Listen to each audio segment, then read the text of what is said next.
আমাদের সমাজের মানুষগুলো এখনও ছেলের বউকে নিজের মেয়ে ভাবে না। হ্যালো এভরিওয়ান, আসসালামু আলাইকুম। আজকে আমি আপনাদের সাথে একটি নতুন ভিডিও নিয়ে হাজির হয়েছি, আর আশা করি আপনারা আমার কথাগুলো মনোযোগ সহকারে শুনবেন।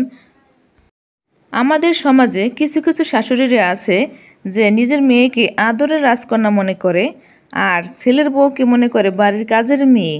কাজ করতে পারলে ভালো, আর না করতে পারলে দোষের অভাব নেই। নিজের মেয়েকে বিয়ে দেওয়ার পর শ্বশুরবাড়ির লোকদেরকে বলে, আমার মেয়েটা খুব ছোট, একটু শিখিয়ে নেবেন। ওকে অনেক আদর করে বড় করেছি, বাসায় কোনো কাজ করেনি, আমাদের মেয়ে কোনো কাজ করতে পারে না, ওকে একটু শিখিয়ে নেবেন।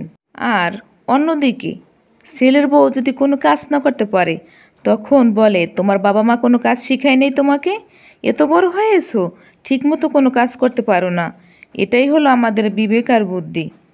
আবার কখনো কখনো দেখা যায় শাশুড়িরা গল্প করে বলে, আমার মেয়ের জামাইটা এত ভালো, এত সুন্দর, আমার মেয়ে যা বলে তা সব কথাই শুনে চলে। আর যদি নিজের ছেলের বউয়ের কথা শোনে তাহলে বলে, আর বলো না ভাবি, আমার ছেলেটা অমানুষ হয়েছে, অমানুষ হয়েছে, বউয়ের কথায় উঠে আর বসে। এটাই হলো আমাদের সমাজের কিছু বাস্তব কথা, আর এটা আমাদের বিবাহিত নারীদের জীবনে অহরহ বা প্রায় প্রত্যেকটি পরিবারই এরকম দেখা যায়।